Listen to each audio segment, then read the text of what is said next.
எங்கள் சேவை உங்களுக்கு பிடித்திருந்தால் லைக் ஷேர் பண்ணுங்க. எங்களுக்கு உதவணும்னு நினைச்சா பக்கத்தில் இருக்க QR கோட் மூலமா உதவி செய்யுங்க. நன்றி. அமைச்சர்களோட அட்ராசிட்டியை பார்க்குறோம். வணக்கம். வணக்கம். ஏன்னா இது இந்த டேக்கு வந்து 5வது டேக்கா போகுது. அதனால மேடம் வந்து வணக்கம் சொல்லி ஆரம்பிச்சாதான் ஆரம்பிப்பாங்க. அதனால இது 5வது டேக்கா நான் சொல்றேன். வணக்கம். அமைச்சர்களே இந்த அட்ராசிட்டியை பார்ப்போம். அமைச்சர் மட்டுமா அட்ராசிட்டி பண்றாங்க? நிர்வாகிகள், தொண்டர்கள், கூட்டணி கட்சிகள், வைத்திருப்பவர்கள், கூட்டணி கட்சிகள் எல்லாரும் ஒரு அட்ராசிட்டி பண்ணிட்டு இருக்காங்க. அது ஒவ்வொன்றும் அப்படியே வருஷப்படி பார்ப்போம். முதல்ல வெங்கட்ராமன் ஒரு அமைச்சர் இருக்காருப்பா. அவர் இருக்காருப்பா. ஐடி கார்டோட தானே இருப்பாரு. இருக்காரு ஐடி கார்டு. அந்த தமிழக அரசுன்னு ஒரு வெள்ளை கலர் ஐடி வந்து நீல கலர். தமிழக அரசுன்னு இல்ல, அது வேற ஒரு அரசு, அது தனி அரசு. அவங்க அது என்னமோ அவர் என்ன பண்ணியிருக்காரு அப்படின்னாக்கா, விவசாயிகளுக்காக ஃபுல்லா பார்த்து ஒவ்வொரு விஷயம் பண்ணிட்டு இருக்காரு. உணவுத்துறை அமைச்சரா இருக்காருல்ல. ஆமா. அப்ப வேளாண் துறை அமைச்சர் யாரு? அவரு தெரியல. அவர்லாம் அந்த இதுக்கு போக மாட்டாங்கப்பா. நாங்க வந்து வேற துறை அமைச்சர் வேற இதுக்கு தான் போவோம். அவர் என்ன பண்ணிருக்காரு அப்படின்னாக்கா, அவர்கிட்ட ஒரு கேள்வி கேட்கறாங்க பிரஸ்ல. விவசாயிகள் கடன் ரத்து பண்றான்னு சொன்னாங்க சார், ஆனா முழுமையா ரத்து பண்ணல அப்படின்னு சொல்லியிருக்காங்க. அதுக்கு அவர் என்ன பதில் கொடுத்துருப்பாருன்னு மட்டும் நீங்க சொல்லுங்க. அவர் வந்து நிறைய ஏற்கனவே சிஎம் விஜயோடைய ஆடிட்டர் அவரு தான் போல, அதனால அவர் கணக்கு வழக்கெல்லாம் நிறைய தெரியும். ஆனா சூப்பரான பதில் தான் சொல்லியிருப்பாரு. சூப்பரான பதில் சொன்னாரு. விவசாயிகள் போராட்டமே பண்ணல தமிழ்நாட்டுல. நாங்க எல்லா துறையுமே பாத்துக்கிட்டு தான் வரோம்.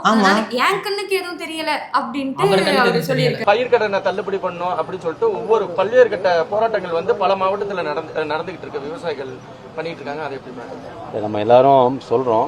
நான் பேப்பரை பார்க்குறேன், மக்களை சந்திக்கிறேன். 4 நாளாக இந்த எல்லா டெல்டா மாவட்டம் எல்லா பக்கம் சுற்றுப்பயணம் பண்ணுறேன். எல்லா துறை மக்களும் கவனிக்கிறேன். ஹல்லிங் பண்ணுற மில் ஓனர்ஸ்லேருந்து கூலி தொழிலாளர் வரைக்கும் எல்லாத்தையும் பார்க்குறேன். போராட்டம் கண்ணுக்கு தெரிஞ்சு இல்லை. இந்த ஆட்சியில் போராட்டங்கள் கிடையாது. மக்களை பொறுத்த வரைக்கும் இந்த மக்களாட்சிக்கும் நம்ம தமிழ் சப்போர்ட் பண்ணிட்டு இருக்காங்க. எங்கெல்லாம் குறைகள் இருக்கோ அந்த குறைகளை மனுக்களாக பெற்றுக்கொண்டு குறைகளை வெகு விரைவில் சீர் செய்யறதுக்கும் அவங்க தீர்வு பண்ணுறதுக்கும் ஒர்க் பண்ணிட்டு இருக்காங்க. டெல்லியில் தானே போராட்டம் பண்ணாங்க ஒரு 700 நாள். ஆமாம். இங்க போராட்டம் எதுவும் நடக்கல. நீங்க அதாவது தமிழ்நாட்டுல போராட்டங்களே நடக்கல அப்படின்னு சொல்லி டிவி கேட்ச்ல போராட்டமே கிடையாது அப்படின்னு அவர் சொல்லியிருக்காங்க. போராட்டத்துக்கு இங்க வந்து அந்த டிக்ஷனரியிலே எடுத்துட்டோம் நாங்க.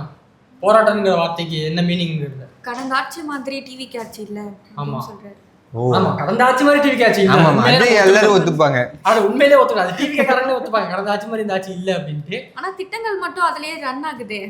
அது ஸ்டிக்கர் நாங்க மாத்தினோம்ல, அதனால பிரச்சனை. இப்போ ஸ்டிக்கர்னு தான் ஒன்று ஞாபகம் வருது. இப்போ வந்துட்டு அமைச்சர் விஜய் பாலாஜி வந்து பைக்கு திரும்ப நம்ம ஆல்ரெடி டிஎம்கே ஆட்சியில கொடுத்த ஒரு ஸ்கீம், அது இப்போ எங்க ஆட்சியில தான் கொடுத்தாங்க அப்படின்னு சொல்லிட்டு அதே மாற்றுத்திறனாளிகளுக்கு வந்து 3 சக்கர வாகனம் கொடுத்துருந்தாங்க. அதை வந்து 3 மாசத்துக்கு முன்னாடியே அவங்க கொடுத்துட்டாங்க. இப்போ அதை திரும்ப வர வச்சு டிவிகே அப்படின்ற ஒரு லோகோவை போட்டு ஸ்டிக்கர் ஒட்டி இப்போ எல்லாத்துமே கொடுத்துட்டு இருக்காங்க. மாற்றம் கரெக்ட். ஸ்டிக்கரை மாத்திருக்கோம்ல. வண்டி நம்பர் பிளேட்டே வாங்கி செகண்ட் சர்வீஸ் போயிட்டு இருக்குப்பா. அதாவது அவரு அந்த மாற்றுத்திறனாளி வந்து சொல்றாப்புல, ஏங்க வெயில் அலக்கடிக்கிறீங்க, ஸ்டிக்கர் ஓட்டுறதுக்காக என் வண்டியை எடுத்துட்டு வந்து அதை வச்சு ஒரு போட்டோ எடுத்து எதுக்கு அப்படின்னு கேட்குறாரு. அதுவும் நம்ம அந்த அமைச்சர்கிட்ட அந்த விஷயத்தை பத்தி கேட்குறாங்க. அவர்கிட்ட கேட்டா அப்படியா நடந்துச்சு? அமைச்சரா அவர் நம்ம கேட்கணும். அவர் அப்படி நடந்துச்சா தெரியலப்பா, நான் பார்க்க சொல்றேன். நடந்துருந்துச்சுன்னா நடவடிக்கை எடுக்கப்படும். அதே பயனாளி கூட்டிட்டு வந்து மறுபடியும் ஸ்டிக்கர் ஓட்டி அதே ஆளுகிட்ட கொடுத்துருக்கீங்களே, எப்படி இல்ல? அது இப்ப நீங்க சொல்லி இருக்கிறீங்க, அதை நான் என்னன்னு செக் பண்றேன். அது என்னன்னு செக் பண்றேன். மார்ச் மாசமே கொடுக்கப்பட்டிருந்தது அதே பயனாளி. அதான் நான் செக் பண்ண சொல்றேன். அதாவது எல்லாத்தையும் பண்ணிவிட்டு அது நடந்துருச்சுன்னா நடவடிக்கை எடுக்கப்படும், அது உண்மையா இருந்தா நடவடிக்கை எடுக்கப்படும் அப்படின்னா அது என்ன மாதிரியான இதுன்னு தெரியல. இன்னொரு பக்கம் நம்ம கியூட்டான அமைச்சர், அழகான அமைச்சர், முதலமைச்சரான்னு கேட்காதீங்க, அவர் கிடையாது. நம்ம குஷி ஆனந்த் அவர்கள்.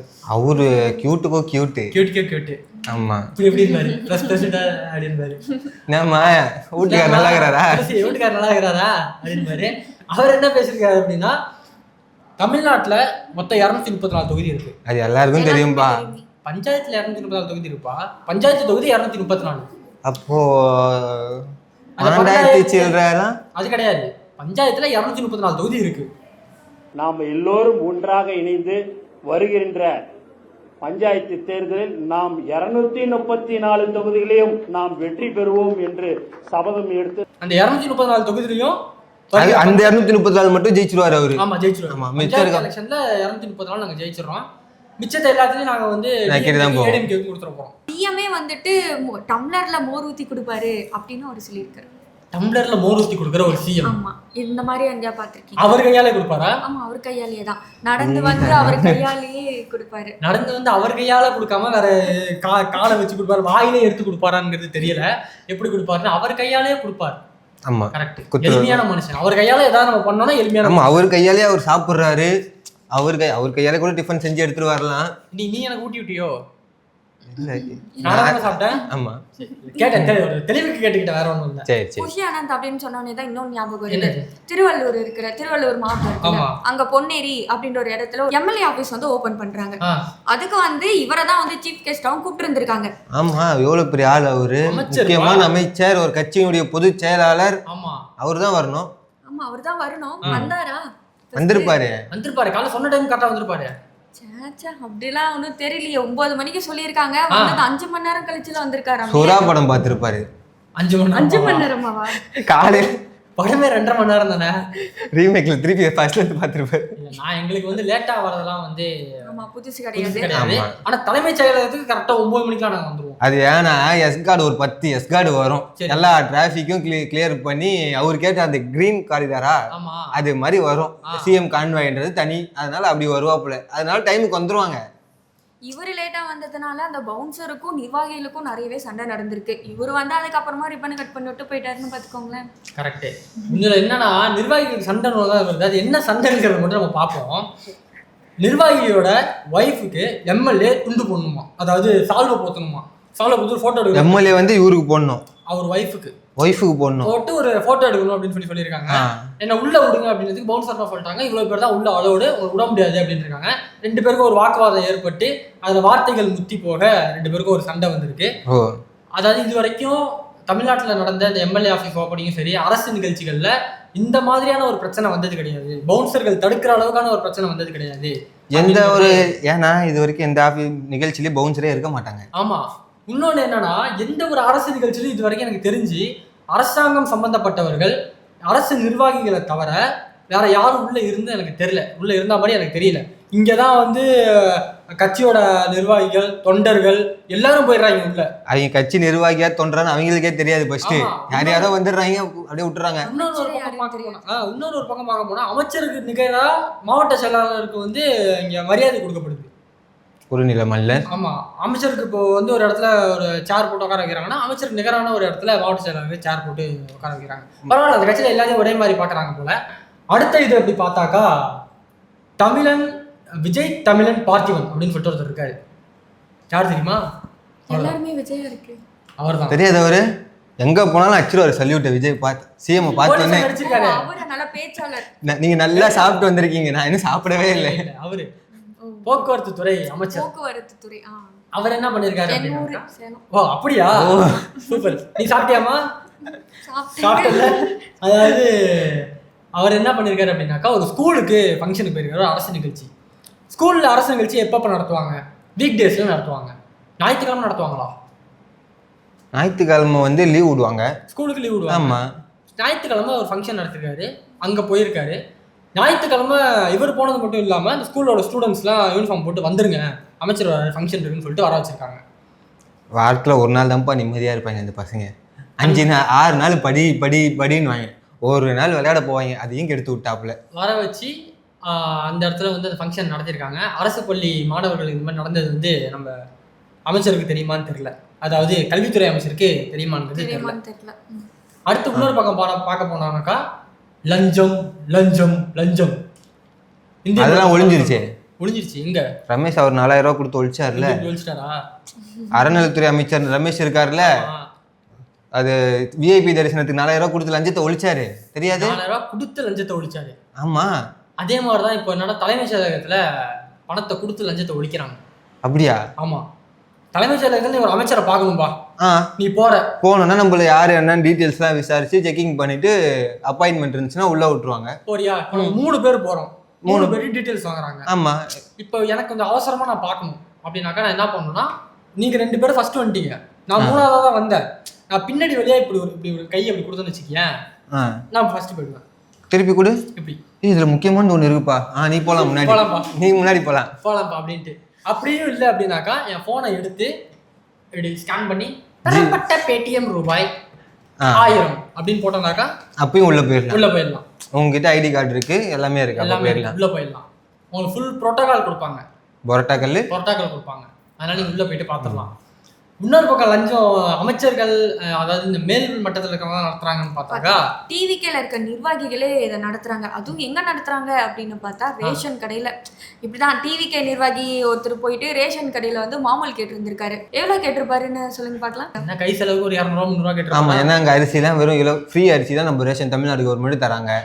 எண்ணெய் சக்கரை எல்லாம் மலிவான விலையில ரொம்ப கம்மி இதில் தான் வரும். அப்போ ஒரு 500 ரூபா கொடுங்கப்பா அப்படின்னு கேட்டிருப்பாரு. அவ்வளோலாம் இல்லைங்க, 3000 ரூபாய் கேட்டிருக்காரு. 3000 ரூபாயா? டெய்லியும் போயிட்டு 3000 ரூபாய் மாமூல் கேட்டிருந்திருக்காரு. கேட்டா நான் டிவிகே நிர்வாகி அப்படின்றாரு. இரு அங்கே இல்ல ஏப்பா ஒரு டிவி கேக்காரான்.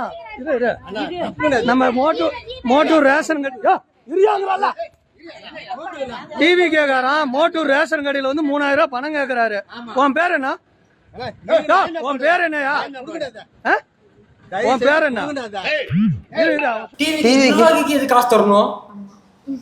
இப்போ அது என்னன்னா, இப்போ நார்மலா ரேஷன் கடையில சின்ன சின்ன இந்த கட்சி அரசியல்வாதிகள் என்ன பண்ணுவாங்கன்னா அரிசி திருடுவாங்க. அரிசி திருடி வெளி மாநிலங்கள்ல விற்பாங்க. இங்க இருந்து அரிசியை திருடி அதை டிரான்ஸ்போர்ட் பண்ணி வெளி மாநிலத்துல போய் வித்து அதுல இருந்து காசு வாங்குறதுக்கு எவ்வளவு கஷ்டம். ஸ்ட்ரைட்டா காசாவே வாங்கிடலாம்ல, சிம்பிள், ஈஸியா வேலை முடிஞ்சிடும். சுத்தி இப்படி மூக்க போடணும், நம்ம நேரா இப்படியே வாங்கிடலாமே, அவ்வளவுதான் அப்படின்னு வாங்க. சரி ரைட்டு. இப்ப வேற என்ன பார்க்கலாம் அப்படின்னாக்கா, காங்கிரஸ் அமைச்சர் பப்பு விஸ்வநாதன் அப்படிங்கிற ஒருத்தர், பப்புவோட சின்ன பப்பு, பெரிய பப்பு ஒரு வேலை பார்த்து வச்சுக்கிறாரு. அது அப்புறம் சொல்லலாம். சின்ன பப்பு சொல்ல அவர் என்ன பண்ணிருக்காரு அப்படின்னாக்கா, நாங்க லஞ்சம் வாங்க மாட்டோம், ஊழலை ஒழிச்சிருவோம், எந்த இடத்துலயும் நாங்க வந்து கமிஷன்லாம் வாங்க மாட்டோம், கரப்ஷன் பண்ண மாட்டோம் அப்படின்னு இருக்கு. காங்கிரஸ் கட்சிக்காரங்களே பார்த்து சொல்லிட்டாரு. அது திருப்பி அது யாரை பார்த்து சொன்னாங்களோ குத்தமுள்ள மனசு குறுக்கும், கண்ணாடியை பார்த்து சொல்லிக்கிட்டாரோ மேபி இருக்கலாம்.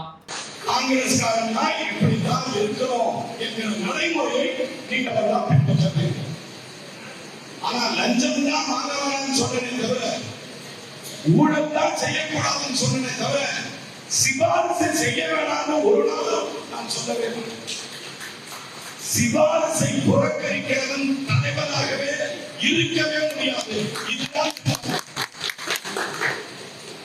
சிபாரிசை புறக்கணிக்கிறவன் ஜனநாயகத்தின் தலைவராக இருக்கவே முடியாது. சிபாரிசு என்பது ஜனநாயகத்தில் அங்கீகரிக்கப்பட்ட எழுதப்பட்ட விதி. இதெல்லாம் தப்பு. ஆனா நான் வந்து ரெக்கமெண்டேஷன் பண்றது மட்டும் தப்பு கிடையாது. அப்ப அது எதுல வரும் தெரியல. அது எதுல வரும்? அது லஞ்சத்துல வராது. லஞ்சம் கொடுக்க கூடாது. நீ லஞ்சம் கொடுத்து ரெக்கமெண்டேஷன் பண்ண கூடாதுப்பா. நீ ரெக்கமெண்டேஷன் பண்ணலாம். ஒருத்தரோட வாய்ப்பை நீ வந்து தட்டி பறிக்கலாம். அது எப்படி? ஆனா இது வந்து ஊழல் லஞ்சத்துல வராது. இது ரெக்கமெண்டேஷன்ல வரும். இங்கிலீஷ்ல சொல்லிக்கலாம் நம்ம. இப்போ நீ ரெக்கமெண்டேஷன் எனக்கு பண்ற, அப்ப நான் உனக்கு காசு கொடுத்தாதானே நீ ரெக்கமெண்டேஷனே பண்ணுவ. நீ வெளில சொல்லக்கூடாது. வெளில சொல்லக்கூடாது. வெளில சொல்லக்கூடாது. சரி, ரெக்கமெண்டேஷன் பண்ணாருன்னு சொல்லிக்கலாம். காசு கொடுத்து ரெக்கமெண்டேஷன் பண்ணக்கூடாது. சரி சரி, அதுக்கப்புறம் யாரும் சொல்ல மாட்டேன். அது தப்பு. அடுத்ததா பார்த்தோம் அப்படின்னா டிவிகே நிர்வாகி தான் என்ன பண்ணியிருக்காங்க அப்படின்னா, விழுப்புரம் பக்கத்துல இருக்க ஒரு ஸ்கூல்ல நிர்வாகிகள்லாம் சேர்ந்து போயிட்டு ஸ்கூல்ல போயிட்டு விசாரிச்சுட்டு இருந்திருக்காங்க, ஆய்வு பண்ணியிருக்காங்க. கல்வித்துறை பண்ண வேண்டியதெல்லாம் நிர்வாகிகள் பண்ணிக்கிட்டு வராங்க. அது என்ன கதைன்னு நமக்கு தெரியல. கரெக்டாப்பா, யார் பண்ணா என்ன, யாரோ ஒருத்தங்க போய் பண்றாங்க. ஆமா, அந்த கட்சியில எல்லாருமே விஜய். ஆமா, என்ன பண்றாங்கன்னு நினைக்கிறீங்க? ஸ்கூல் பசங்க கிட்ட போயிட்டு விஜய் படம் பார்த்திருக்கீங்களா? இஞ்சிலே நெஞ்ச வதக்கிறாங்க. விஜய் படத்தையா? படம் பார்த்திருக்கீங்களா? ஒரு படம்லாம் நல்லா இருக்கும் அப்படின்ட்டு கிட்ட போயிட்டு, ஆமா அவங்க கிட்ட போயிட்டு சொல்லி இருந்திருக்காங்க. எச்எம் கிட்டயும் வந்துட்டு அவங்க அதான் கேட்டு இருந்திருக்காங்க. சோ எங்க ஆட்சியில வந்து எல்லாமே சரியாதான் நடக்கணும் அப்படின்ட்டு, அதனாலதான் நாங்க வந்திருக்கோம் அப்படின்னு வாரம் ஸ்பெஷல் ஷோ போடுங்க எங்க தலைவர் படத்தை. காலத்துலலாம் அதாவது நடிகரோட இதை வந்து புக்ல ஒட்டி வச்சிருந்தாலோ, போட்டோ ஒட்டி வச்சிருந்தாலோ, இது பண்ணாலோ செம்ம அடி விடுவோம். என்ன நீ அந்த போட்டோலாம் ஒட்டி வச்சிருக்கிற, படிக்கிறதுக்கு வரையா எதுக்கு வர அப்படின்னு சொல்லிட்டு செம்ம அடி விடுவோம். அது மாதிரி அமைச்சர்கள் யாராவது வந்தாலுமே, வேற யாராவது இது மாதிரி ரைடுக்கு வந்தாலுமே கூப்பிட்டு வச்சு என்ன கேட்பாங்க அப்படின்னாக்கா, தம்பி ஒரு திருக்குறள் சொல்லு, இன்னைக்கு என்னப்பா பாடம் நடத்துனாங்க, ஸ்கூல் எப்படி இருக்கு, சாப்பாடுலாம் கரெக்டாக போடுறாங்களா அப்படின்னு கேட்பாங்க. இல்லைன்னா ஏதாவது ஒரு போயம் சொல்லுவாங்க. அப்பா சரி, அது கூட படம் பார்க்கணும்னு கூட சொல்லட்டும். ஒரு நல்ல கருத்துள்ள படமா, சமுதாயத்துக்கு தேவையான படமா, அந்த மாதிரி படம் எதுனா ஒண்ணு பார்க்க சொன்னா பரவாயில்ல. எங்க தலைவர் நடிச்ச 68 படமே வந்து சமுதாயத்துக்கு தேவையான படம், மசாலா படம் தான் எல்லாம். அதெல்லாம் நீ ஏன் கேட்கற? அதான் சமுதாயத்துக்கு ரொம்ப தேவை. ஒரு படத்துல ஒரு கருத்து ஒன்னு சொல்லியிருக்காரா? சொல்லியிருக்காரு. எது கேட்டதில்ல இதை கேட்டிருக்கேன் ஏன் உச்சி மண்டையில ஃபுர்ருங்குது டர்ருங்குதுன்னு ஒரு பாட்டு இருக்கு, அது கேட்டதில்ல? அதுவும் கேட்டிருக்கேன்.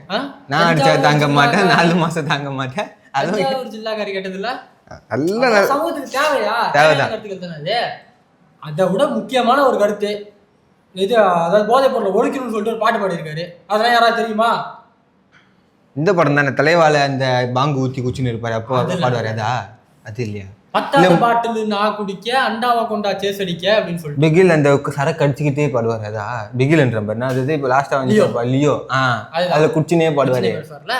அது மாதிரி நிறைய சமூக கருத்துக்கான படம் இருக்கு, அதனால தான் அந்த படத்தை கேட்டிருக்காங்க. விஜய் படமே பார்த்தது. இப்போ ரீசெண்டா கூட ஒரு வீடியோ, அதனால நமக்கு கருத்து. நீங்க என்ன வாழ்க்கையில நல்ல காரியம் பண்ணிருக்கீங்க போலியே. பேச விரும்பல. அவர் படங்களை நான் குறை சொல்லுவேன், ஆனா எந்த படமும் பார்த்தது இல்லைங்க. பேச முடியாத ஒரு சூழல் எல்லாம் உட்காந்துருக்கேன் நான். எந்த ஆக்ஷன் எடுக்க முடியாது. அனிலா என்னால அதுக்கு முட்டு கொடுக்க முடியல, விடுங்க. அடுத்து வந்து பார்க்கணும்னா இந்த போதைப் பொருள் பத்தி பேசும்போது, அதாவது மதுவிலக்குத்துறை அமைச்சர் ஒன்று சொல்லியிருக்காரு. என்னன்னா டாஸ்மார்க்கை வந்து தனியார் மயமாக்கணும். அதாவது அரசுக்கு வந்து அரசு மயமாக்கிறதால அரசு வந்து அதில் வர ரெவன்யூ வச்சு தான் நாங்கள் அரசாங்கம் நடத்தணுங்கிற வந்து அவசியம் இல்லை. பாண்டிச்சேரியில் ஒரு ஆள் அப்படிதான் கடை வச்சிருக்காப்புல, முன்னாடி வச்சிருந்தாப்புல. அதே மாதிரி தமிழ்நாட்டில் வைக்கணும்னு ஆசைப்படுறாப்புல போல. யாரு போல அவர் ஒருத்தர் இருக்காப்புல, புஜி இருக்காரு. சரி சரி சரி. அதாவது நான் என்ன சொல்றேன் அப்படின்னா, இப்போ தனியார் மயம் ஆக்கிறதுல என்னென்ன சிக்கல் ஆகும் அப்படிங்கிறது பார்ப்போம். இன்னொன்று, இப்போ அரசு டாஸ்மார்க் வந்து இப்போ ரெவன்யூ அதிகமாக வருது, அதை வச்சு தான் நாங்கள் வந்து அரசு நடத்தணும் அப்படின்றாங்கல்ல. அது வந்து ஒரு மாறுபட்ட கருத்து இருக்கு. என்னன்னா அது உண்மையும் கிடையாது. ஆமாம், அரசாங்கத்துக்கு இந்த மதுபானத்துறையிலேருந்து 2 வகையில் 2 டாக்ஸ் மூலயமா வந்து ரெவன்யூ வருது. அந்த ரெவன்யூமே அதிகமாக வராமல் அந்த துறையில் வந்து லாஸ்ட்டில் தான் போய்கிட்டு இருக்கு. இதை இப்போ தனியார் மயம் ஆக்கணும் அப்படின்னாக்கா, இப்போ வந்து ஒரு பியர் வந்து இப்போ ஒரு ரேட் இப்போ என்ன ஒரு 250 ரூபா விற்கிதுன்னு வச்சுக்கோமே, அந்த பியர் தனியார் மயத்துக்கு ஆச்சு அப்படின்னாக்கா அவங்க எவ்வளோ வேணாலும் ரேட் வச்சு விற்கலாம், 10 மடங்கு கூட அதிகமாக வச்சு விற்கலாம். இங்கே வந்து டாஸ்மார்க்கில் அதிகமான ரெவன்யூ வர ஆரம்பிச்சிடும், அதுலேருந்து ஒரு டாக்ஸ் வந்து கவர்மெண்ட்டுக்கு அதிகமாக வரும். அதனால தான் அவங்க தனியார் மயம் மாற்றணும் அப்படின்றாங்க. இது வந்து நான் இங்கே இருக்கிறது, அதாவது ஒரு குருட்டாம்போக்கா இது இந்த விஷயத்தை நான் வந்து சொல்லலை. இது வந்து பல ஸ்டேட்டில் இது வந்து இம்ப்ளிமெண்ட் பண்ணி அங்கே ரெவன்யூவுமே அதிகமாக வர ஆரம்பிச்சிருக்கு. அதோட லிஸ்ட் எல்லாமே நான் இங்கே போடுறேன். ரெவன்யூ வர ஆரம்பிச்சிருக்கு. இப்போ நீங்கள் இன்னொன்று கேட்கலாம், இப்போ நீங்கள் தனியார் மாற்றணுமா வேணாமா? தனியார் மாற்ற வேணாம், அரசு நடத்தணும். ஏன்னா தனியாருக்கு மாற்றணும்னா 2-3 சிக்கல் இருக்கு. ஒன்று, அவங்க அதிகமாக வச்சு விற்பாங்க. இன்னொன்று, அவங்க வந்து அந்த ஆல்கஹால் பர்சன்டேஜ், ஆல்கஹால் இவ்வளோதான் கலக்கணும், இவ்வளோதான் அதுக்கான இது இருக்கு அப்படிங்கிற அந்த ஒரு கைட்லைனை வந்து நம்ம வந்து கண்ட்ரோல் பண்ண முடியாது. எம்ஜிஆர் கொண்டு வந்து கொள்கையை மாற்ற பார்க்குறாங்க, கவர்மெண்டால அதை வந்து கண்ட்ரோல் பண்ண முடியாது. இன்னொன்று என்ன அப்படின்னாக்கா, இப்போ பிரைவேட்டுக்கு கொடுத்தா அவங்க அதிகமாக்கிடுவாங்க. அதிகமாக்கிறதால குடிக்கிறவங்களோட பர்சன்டேஜ் கம்மியாகும்ல. ஏன்னா அதிகமாக கொடுத்தா குடிக்க மாட்டாங்க அப்படின்னு பார்த்தாக்கா அப்படி இல்லவே இல்லை. அதிகமாக்கின இடத்துல எல்லா இடத்துலையுமே குடிக்கிறவங்களோட பர்சன்டேஜ் இன்னும் அதிகமாகிக்கிட்டே தான் இருக்குது, கம்மியான மாதிரி தெரியல. இன்னொன்று, இந்த டாக்ஸ் சொன்னோம்ல, டாக்ஸ் வர இதில் தமிழ்நாடு 11வது இடத்துல இருக்குது. தனியார்மை ஆக்கப்பட்ட இடத்துல எல்லா ஸ்டேட்டுமே முன்னாடியில் இருக்குது. கவர்மெண்ட் நடத்துறதுல மட்டும்தான் நம்ம இது வந்து பின்தங்கி இருக்குது. அதனால இதை தனியாராக மாற்றுறதுங்கிறது வந்து கரெக்டாக இருக்காது. இது மதுவிலக்குத்துறை அமைச்சர் இதை வந்து கரெக்டாக பார்த்து அது என்னங்கிறத பண்ணணும்னு கேட்டுக்கிறோம். இன்னும் நிறைய விஷயத்த நம்ம தொடர்ந்து பேசுவோம். நன்றி.